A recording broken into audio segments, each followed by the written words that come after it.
Abdikerimka, yürekni ısık tutup aldığın ahvalın var mı? Bak yaxşı sordunuz. Yürekning asli mizoji issiq. Yürek bak ortiq issiqlikni xolamaydi.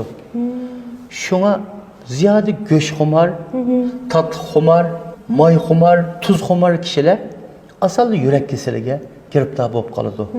Yeni kelib issiq belvaqda yaşaganlarga qaraganda soğuq belvaqda yaşaganlarning ömrü nisbeten uzun bo'ladi. Çünkü yürek soğuk havani, soğuk muhitni bakla xolaydi. Onu ortiq issiqlikni qabul qilmaydi. Çünkü o asli bedenning harorat buluqi. O issiqlikqa to'yingan ortiq issiqlikni xolamaydi. Muvaffaq soğutib bersak rahat oladi. Xuddi mashinaning motorining atrofida suyshangda sovugan su aylanib motorning qizib qolishini to'sab turgandek, muvaffaq apelsin, olma, nashbot, qatorliqlar bilan soğuk tabiatlik meyveler bilan, xushpuroqlar bilan, ko'ktatlar bilan biqib bersak, yurak bizga uzoqroq ish beradi. Bak issiqlikqa urib kelsak, yurakni issiq tutib oldi.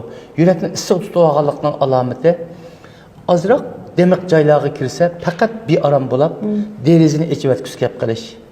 Yana birisi kechida yotqanni ichib etib yetishga majbur bo'lish.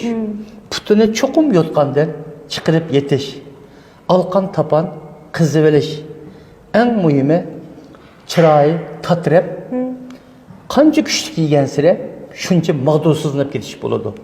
Dal mushunda ahvol ostida do'stlar, ha, mening yuragimni, jigirimni issiq tutib olibdi deb buni sovuq tabiatlik, yurakka, jigarga yoqadigan xush tabiatlar, alayli olma, apelsin, qatiq, yumg'oq spit bilan parvishlab bersak, yurakni issiq tutib olishdan saqlag'ili bo'ladi.